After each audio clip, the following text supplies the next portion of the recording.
Cockroach ಪಕ್ಷ ಇನ್ನಿಲ್ಲ, ಖೇಲ್ ಖತಮ್ ನಾಟಕ್ ಬಂದ್. ಇತ್ತೀಚೆಗಷ್ಟೇ ಕಾಕ್ರೋಚ್ನ ಭವಿಷ್ಯ ನುಡಿದಿದ್ದ ಕಾಲಜ್ಞಾನಿ ಗುರೂಜಿ ಪ್ರಥಮ ಬಾರಿಗೆ ನಮ್ಮ ವಾಹಿನಿಯಲ್ಲೇ ಕಾಕ್ರೋಚ್ ಪಕ್ಷದ ಭವಿಷ್ಯವನ್ನು ನುಡಿದಿದ್ದು ಗುರೂಜಿ. ಇದು ಫ್ರೀಡಂ ಟಿವಿಯ ಇಂಪ್ಯಾಕ್ಟ್ ಸುದ್ದಿ. ಆಗಸ್ಟ್ 20 ನಿಮ್ಮೆಲ್ಲರನ್ನೂ ಆಶ್ಚರ್ಯಗೊಳಿಸುವ ದಿನ ಅಂತ ಹೇಳಿದ್ದಾರೆ. ಕಂಡು ಕೇಳರಿಯದಂತಹ ರಾಜಕೀಯ ಬದಲಾವಣೆಯನ್ನ ಕಾಣ್ತೀರಾ? ರಾಜ ಅರಸನಾಗ್ತಾನೆ, ಅರಸ ರಾಜನಾಗೋ ಟೈಮ್ ಬಂದೇ ಬಿಡ್ತು.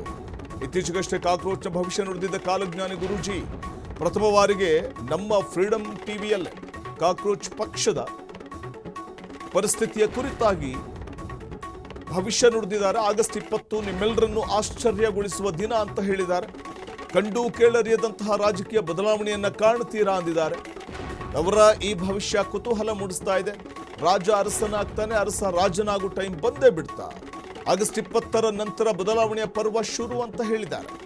ಏನು ಆ ಬದಲಾವಣೆ? ರಾಜ ಋಷಿ ಕಾಲಜ್ಞಾನಿ ಗುರೂಜಿಯ ಸ್ಫೋಟಕ ಭವಿಷ್ಯವಿದು. ಈ ಹಿಂದೆ ಧರ್ಮಸ್ಥಳ ಘಟನೆಯ ಬಗ್ಗೆ ಭವಿಷ್ಯ ನುಡಿದಿದ್ರು ಗುರೂಜಿ. ಇವರ ಕಾಲಜ್ಞಾನದ ಪ್ರತಿಯೊಂದು ನುಡಿಯೂ ಕೂಡ ನಿಜವಾಗ್ತಾ ಇದೆ.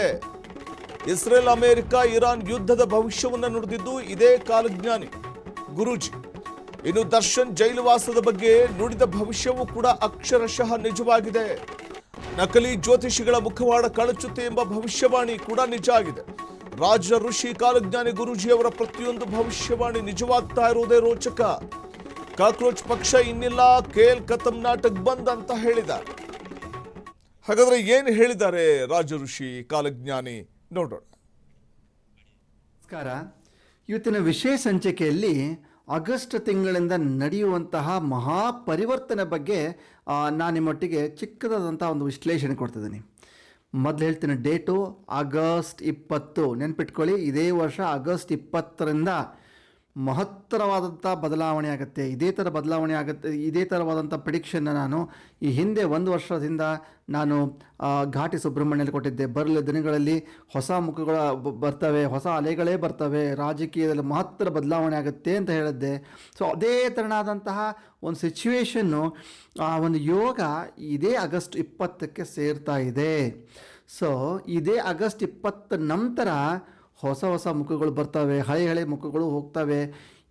ಇವಾಗ ಏನು ಟ್ರೆಂಡಿಂಗ್ ಅಂತ ಇದೆಯೋ ಆವಾಗ ಅದೆಲ್ಲ ಫೇಡಿಂಗ್ ಆಗಿಬಿಡುತ್ತೆ. ಫಾರ್ ಎಕ್ಸಾಂಪಲ್, ಇವಾಗ ನೋಡ್ಬೋದು, ಜಿರಳೆಗಳ ಪಕ್ಷ, ಕಾಕ್ರೋಚ್ ಪಕ್ಷ ಅನ್ನೋದು ತುಂಬ ಟ್ರೆಂಡಿಂಗ್ ಮಾಡ್ತಾ ಇದೆ.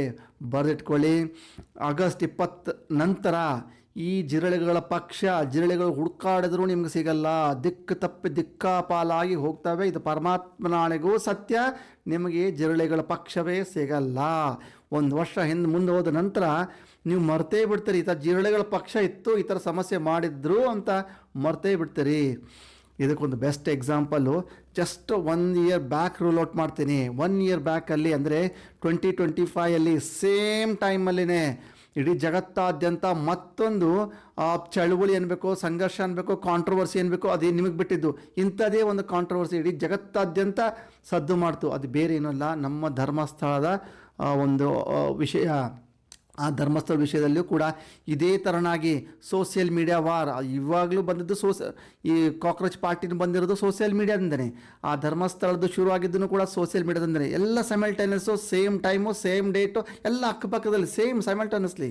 ಸೊ ಆಲ್ರೆಡಿ ಧರ್ಮಸ್ಥಳದ ಬಗ್ಗೆ ನಾವು ನೋಡಿದಂತಹ ಪ್ರಿಡಿಕ್ಷನ್, ಯಾವ ಒಂದು ಕ್ಯಾಲ್ಕುಲೇಷನ್ ಮೇಲೆ ನೋಡಿದ್ವಿ, ಡೇಟ್ ಕೊಟ್ಟಿದ್ವು, ಅದೇ ಕ್ಯಾಲ್ಕುಲೇಷನ್ ಮೇಲೆ ಈ ಒಂದು ಡೇಟನ್ನು ಕೊಟ್ಟಿದ್ದೀವಿ, ಆಗಸ್ಟ್ 20. ಇದಾದ ನಂತರ ಕಾಕ್ರೋಚ್ ಪಾರ್ಟಿ ನಿಮ್ಗೆ ನೋಡಿದ್ರೂ ಸಿಗಲ್ಲ, ಬರೆದಿಟ್ಕೊಂಬಿಡಿ. ಇದು 1ನೇ ಪ್ರಿಡಿಕ್ಷನ್ನು. ಇನ್ನು 2ನೇದು ಬಹುಮುಖ್ಯವಾಗಿ ಎಲ್ಲರೂ ಮತ್ತೊಂದು ಪ್ರಶ್ನೆ ಕೇಳ್ತಾ ಇರೋದು, ನಮ್ಮ ದಕ್ಷಿಣ ಭಾರತದಲ್ಲಿ ಎಲ್ಲ ಕಡೆ ವೈರಲ್ ಆಗಿರುವಂತಹ ವಿಜಯ್ ದಳಪತಿಯ ಬಗ್ಗೆ. ಬರೆದಿಟ್ಕೊಳ್ಳಿ, ಇದೇ ಆಗಸ್ಟು 20th ನಂತರ ವಿಜಯ್ ದಳಪತಿಗೆ ರಾಜಕೀಯ ಭವಿಷ್ಯದ ಕೌಂಟ್ ಡೌನ್ ಶುರು ಆಗುತ್ತೆ. ಹೆಂಗಂದರೆ, ಇವರು ಕೂಡ ಬಂದಿರೋದು, ವಿಜಯ್ ದಳಪತಿ ಕೂಡ ಬಂದಿದ್ದು ಸೋಷಿಯಲ್ ಮೀಡಿಯಾದಿಂದನೇ. ಇವೆಲ್ಲ ಸೋಷಿಯಲ್ ಮೀಡಿಯಾದ ಟ್ರೆಂಡು. ಇದಕ್ಕೆಲ್ಲ ಮುಖ್ಯವಾಗಿದ್ದೇ ರಾಹು. ಇವಾಗ ದಳಪತಿಯವ್ರು ಬಂದಿರೋದು, ವಿಜಯ್ ದಳಪತಿ ಬಂದಿರೋದು ಸೋಷಿಯಲ್ ಮೀಡಿಯಾದಿಂದಾನೇ. ಈಗ ಅವ್ರು ಕೂತ್ಕೊಂಡಿರೋದು ಪೊಸಿಷನ್ನು ಕೂಡ ಸೋಷಿಯಲ್ ಮೀಡಿಯಾ ಉತ್ತುಂಗ ಶಿಖರ ಕರ್ಕೊಂಡು ಹೋಗಿರುವಂತಹ ರಾಹು ಅಲ್ಲೆಲ್ಲ ಕಡೆ ಪ್ರಚಾರ ಮಾಡಿಸ್ಬಿಟ್ಟಿದ್ದಾನೆ.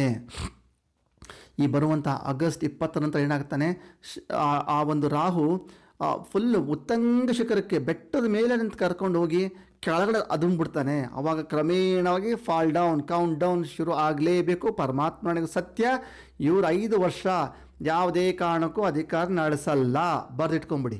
ಇದು ಫಾಲ್ ಡೌನ್ ಶುರು ಆಗುತ್ತೆ. ಆ ಫಾಲ್ ಡೌನ್ ಶುರು ಆದಾಗ ಏನಾಗುತ್ತೆ, ಇವರು ಈ 2 ಫೇಸ್ಗಳು, ಒಂದು ಎಕ್ಸಾಂಪಲ್ ಹೇಳ್ತೀನಿ. ವಿಜಯ್ ದಳಪತಿ ಮಾಡಿರೋದು ಒಂದು ಕೆಲಸ ಆದರೆ ಅದು ಹೇಳ್ತಾ ಇರೋದು ಬೇರೆ ಒಂದು ಕೆಲಸ ಇರ್ತಾರೆ. ಫಾರ್ ಎಕ್ಸಾಂಪಲ್, ಇವಾಗ ಒಂದು ಸೋಷಿಯಲ್ ಮೀಡಿಯಾದಲ್ಲಿ ಟ್ರೆಂಡ್ ಬಂತು, ನ್ಯೂಸ್ ಬಂದ್ಬಿಡ್ತು. ಯಾವ ಥರ ಅಂದರೆ, ವಿಜಯ್ ದಳಪತಿಯವರು ಒಂದು ದೇವಸ್ಥಾನದ ಹುಂಡಿ ದುಡ್ಡನ್ನು ದೇವಸ್ಥಾನಕ್ಕೆ ಬಳಸಬೇಕು ಅಂತ ಮಾಡಿದ್ದಾರೆ ಅಂತ ಹೇಳ್ಕೊಂಡು ಹೋದರು. ಅದೆಲ್ಲ ಸರಿ.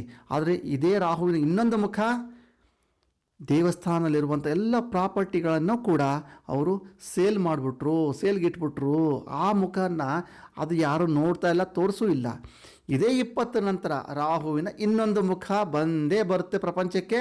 ಆವಾಗ ಇವ್ರ ಕೌಂಟ್ ಡೌನ್ ಶುರು ಆಗುತ್ತೆ. ಸೊ ನಾನು ಹೇಳೋದು ಓವರಾಲ್ ಆಗಿ ಏನಂತಂದರೆ, ಈ ಒಂಥರ ಯಾವುದೋ ಚಳುವಳಿಗಳಾಗೋದಾಗಲಿ, ಅಥವಾ ಉತ್ತುಂಗ ಶಿಖರಕ್ಕೆ ನಿಲ್ಲಿಸಿಟ್ಟು ಕೆಳಗಡೆ ಬೀಳಿಸೋದಾಗಲಿ, ಅಥವಾ ಜನಗಳ ಒಂದು ಬಾಯಿಯಿಂದ ಒಂದು ಧ್ವನಿಯಿಂದ ಮತ್ತೊಂದು ಧ್ವನಿಗೆ ಹರಡುವಂಥದ್ದಾಗಲಿ, ಸೋಷಿಯಲ್ ಮೀಡಿಯಲ್ಲಿ ಹರಡುವಂಥದ್ದಾಗಲಿ, ಇವೆಲ್ಲವೂ ಕೂಡ ರಾಹುವಿನ ಪ್ರಭಾವ. ಸೊ ಈ ರಾಹುವಿನ ಪ್ರಭಾವ ಏನಾಗುತ್ತೆ, ಇದೇ ಆಗಸ್ಟ್ 20 ನಂತರ ಇವ್ರಿಗೆಲ್ಲರಿಗೂ ಕೂಡ ಕೌಂಟ್ ಡೌನ್ ಶುರು ಆಗುತ್ತೆ. ಸೊ ಓವರಾಲ್ ಆಗಿ ಹೇಳಬೇಕು ಅಂತಂದರೆ, ಇನ್ನು ಆಗಸ್ಟ್ 20 ನಂತರ ಒಂದು ಹೊಸ ಎನ್ವಿರಾನ್ಮೆಂಟೇ ಕ್ರಿಯೇಟ್ ಆಗುತ್ತೆ, ಹೊಸ ವಿಷಯಗಳು ಬರ್ತವೆ, ಹೊಸ ಜನಗಳು ಮುಂದೆ ಕಣ್ಣೆದುರಿಗೆ ಬರ್ತಾರೆ, ಹಳೆ ಮುಖಗಳು ಎಷ್ಟೋ ಮಾಯ ಆಗಿ ಹೋಗ್ಬಿಡ್ತವೆ, ಎಷ್ಟೋ ಪೊಲಿಟಿಕಲ್ ಬದಲಾವಣೆ ಕೂಡ ನಾವು ಈ ಒಂದು ಆಗಸ್ಟ್ 20 ನಂತರ ನಾವು ಕಾಣ್ತೀವಿ. ಸೊ ಹೀಗಾಗಿ ಆಗಸ್ಟ್ 20 ಅನ್ನೋದು ಈ ವರ್ಷದಲ್ಲಿ ತುಂಬ ಮೇಜರ್ ಆಗಿ ಇಂಪ್ಯಾಕ್ಟ್ ಆಗುವಂತಹ ಆ ಒಂದು ತಿಂಗಳು ಮತ್ತು ಆ ಒಂದು ದಿನ. ನಾನೊಂದು ಓವರಾಲ್ ಆಗಿ ಒಂದು ಸೆಂಟ್ರಲೈಸ್ ಪಾಯಿಂಟ್ ಆಗಿರುವಂಥ ಡೇಟ್ ಹೇಳಿದ್ದೀನಿ. ಒಂದು 2 ದಿನ ಆಚೆ ಈಚೆನೂ ಕೂಡ ಆಗಬಹುದು, ಬಟ್ ಆಗಸ್ಟ್ 20 ಅಂತ ನಾನು ಟಾರ್ಗೆಟ್ ಮಾಡಿ ಹೇಳ್ತಾ ಇದ್ದೀನಿ. ಸುಮಾರು ಹೊಸ ವಿಷಯಗಳು, ಸುಮಾರು ಹೊಸ ಪರಿವರ್ತನೆಗಳು ಕಂಡೇ ಕಾಣ್ತೀರಾ. ಭಗವಂತನಾಡಿಗೂ ಸತ್ಯ. ಇನ್ನು ಸ್ವಲ್ಪ ದಿನ ಕಾಯ್ದು ನೋಡೋಣ. ಸೊ ಈ ಥರವಾದಂತಹ ಮತ್ತೆ ಯಾವುದೇ ಟ್ರೆಂಡಿಂಗ್ ಟಾಪಿಕ್ಸ್ ಇರ್ತಾವೋ, ಯಾವ ಟ್ರೆಂಡಿಂಗ್ ವಿಷಯಗಳು ಇರ್ತಾವೋ ಅದ್ರ ಬಗ್ಗೆ ಅನ್ವೇಷಣೆ ಮಾಡಿ ನನ್ನದೇ ಶೈಲಿಯಲ್ಲಿ ಒಂದು ಭವಿಷ್ಯವನ್ನು ಕೊಡುವಂತಹ ಪ್ರಯತ್ನವನ್ನು ಮುಂಬರುವಂತಹ ಒಂದು ಎಪಿಸೋಡಲ್ಲಿ ಕೂಡ ನಾನು ಮಾಡ್ತೀನಿ. ಇಷ್ಟು ಹೇಳ್ತಾ ಇವತ್ತಿನ ಸಂಚಿಕೆಗೆ ಅಲ್ಪವಿರಾಮ ಮಾಡ್ತಿದ್ದೀನಿ. ಸರ್ವೇ ಜನಾ ಸುಖಿನೋ ಭವಂತು. ರಾಜಋಷಿ ಕಾಲಜ್ಞಾನಿಯವರು ಈ ಸಂದರ್ಭದಲ್ಲಿ ಸದ್ಯ ಪ್ರಸ್ತುತ ನಾವೇನು ಗಮನಿಸ್ತಾ ಇದ್ದೀವಿ, ದಿಲ್ಲಿಯ ಜಂತರ್ ಮಂತರ್ನಲ್ಲಿ CJP ಪ್ರತಿಭಟನೆ ನಡೆಸ್ತಾ ಇದೆ. ಮತ್ತಷ್ಟು ತೀವ್ರತೆಯನ್ನು ಪಡ್ಕೊಳ್ತಾ ಇರುವಂಥದ್ದು ಪ್ರತಿಭಟನೆ. ಈ ವಿಚಾರವಾಗಿ ಅವ್ರು ಮಾತಾಡುವಾಗ ಒಂದು ಮಾತು ಹೇಳಿದ್ರು, ಆಗಸ್ಟ್ 20 ಬರೆದಿಟ್ಕೊಳ್ಳಿ.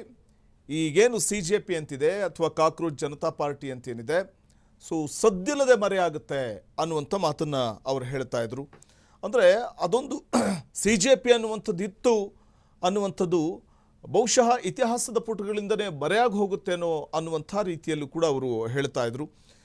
ಅಭಿಷೇಕ್ ದೀಪ್ಗೆ ಶುರು ಮಾಡಿದಂಥ CJP ಅನ್ನುವಂಥ ಈ ಒಂದು ಸಂಘಟನೆ ಬಹುಶಃ ಇವತ್ತು ಕೇಂದ್ರದ ಮೇಲೆ ಹಾಕ್ತಾ ಇರುವಂಥ ಒತ್ತಡ, ಶಿಕ್ಷಣ ವ್ಯವಸ್ಥೆಯಲ್ಲಿ ಪಾರದರ್ಶಕತೆ ತರಬೇಕು ಅನ್ನುವಂಥ ಒಂದು ಕಾರಣಕ್ಕೆ, ಮತ್ತೊಂದು ಕಡೆ ಧರ್ಮೇಂದ್ರ ಪ್ರಧಾನ್ ರಾಜೀನಾಮೆ ನೀಡಬೇಕು ಅನ್ನುವಂಥ ಕಾರಣಕ್ಕೆ ಏನು ಪ್ರೊಟೆಸ್ಟನ್ನು ಮಾಡ್ತಾ ಇದೆ. ಆ ಪ್ರೊಟೆಸ್ಟ್ ಇವತ್ತು ಕೂಡ ಮುಂದುವರೆದಿದ್ದು ದೇಶದ ಉದ್ದಗಲಕ್ಕೂ ಕೂಡ ಹರಡಿರುವಂಥದ್ದು ನಾವು ನೋಡ್ತಾ ಇದ್ವಿ. ಆದರೆ CJP ಅನ್ನುವಂಥದ್ದು ಆಗಸ್ಟ್ 20ನೇ ತಾರೀಕು ನಂತರದಲ್ಲಿ ಇಂಥ ಒಂದು CJP ಅನ್ನುವಂಥ ಒಂದು ಸಂಘಟನೆ ಇತ್ತು ಅಥವಾ ಒಂದು ಪಾರ್ಟಿ ಇತ್ತು ಅನ್ನುವಂಥದ್ದು ಕೂಡ ಯಾರಿಗೂ ನೆನಪಿರೋದಿಲ್ಲ, ದಿಕ್ಕಾಪಾಲಾಗಿ ಹೋಗುತ್ತೆ ಅನ್ನುವಂಥ ಮಾತನ್ನು ಹೇಳ್ತಾ ಇದ್ರು ರಾಜಋಷಿ ಕಾಲಜ್ಞಾನಿಗಳು. ಯಾಕೆಂದರೆ ಅವರು ಈ ಹಿಂದೆ ನುಡಿದಂಥ ಅನೇಕ ಭವಿಷ್ಯಗಳು ನಿಜ ಆಗಿದೆ. ಧರ್ಮಸ್ಥಳದ ವಿಚಾರದಲ್ಲಿ ಅವರು ನುಡಿದಂಥ ಭವಿಷ್ಯ ನಿಜ ಆಗಿದೆ. ಮತ್ತು ಈಗಾಗಲೇ ಮಧ್ಯಪ್ರಾಚ್ಯದಲ್ಲಿ ನಡೀತಾ ಇರುವಂಥ ಯುದ್ಧದ ವಿಚಾರ ಇರಬಹುದು, ಅವುಗಳ ಕುರಿತಾಗಿಯೂ ಕೂಡ ಅವರು ಈ ಹಿಂದೆ ನುಡಿದಂಥ ಭವಿಷ್ಯ ನಿಜವಾಗಿದೆ. ಇನ್ನೊಂದು ಮಾತು ಹೇಳ್ತಾರೆ, ತಮಿಳುನಾಡಲ್ಲಿ CM ವಿಜಯ್ ಈಗ ಉನ್ನತ ಸ್ಥಾನಕ್ಕೆ ಹೋಗಿದ್ದಾರೆ. ಅದೆಲ್ಲವೂ ಕೂಡ ರಾಹುವಿನ ಪ್ರಭಾವದಿಂದಾಗಿ ಅವರು ಉನ್ನತ ಸ್ಥಾನಕ್ಕೆ ಹೋಗಿದ್ದಾರೆ. ಮತ್ತು ಅತ್ಯಂತ ಜನಪ್ರಿಯರಾಗ್ತಾ ಇದ್ದಾರೆ, ಒಳ್ಳೊಳ್ಳೆ ಕೆಲಸಗಳನ್ನು ಮಾಡ್ತಾ ಇದ್ದಾರೆ ವಿಜಯ್ ಅನ್ನುವಂಥ ಕಾರಣಕ್ಕೆ. ರಾಹು ಮೇಲ್ ತೊಗೊಂಡು ಹೋಗ್ಬಿಡ್ತಾನೆ, ಆ ನಂತರದಲ್ಲಿ ಧೋಪ್ ಅಂತ ಕೆಳಗಡೆ ಎತ್ತಾಕ್ಬಿಡ್ತಾನೆ, ಫಾಲ್ ಡೌನ್ ಶುರುವಾಗ್ಬಿಡುತ್ತೆ ವಿಜಯ್ಗೂ ಕೂಡ ಅನ್ನುವಂಥ ಮಾತನ್ನು ಹೇಳ್ತಾ ಇದ್ರು. ಬರೆದಿಟ್ಕೊಳ್ಳಿ, ಆಗಸ್ಟ್ 20 ನಂತರದಲ್ಲಿ ಅನೇಕ ಅಚ್ಚರಿಯ ಬೆಳವಣಿಗೆಗಳಾಗುತ್ತೆ ರಾಹುವಿನ ಪ್ರಭಾವದಿಂದ ಅಂತ ಕಾಲಜ್ಞಾನಿ ಈ ಸಂದರ್ಭದಲ್ಲಿ ರಾಜ ಋಷಿಯವರು ಹೇಳ್ತಾ ಇದ್ರು ಭವಿಷ್ಯವನ್ನು.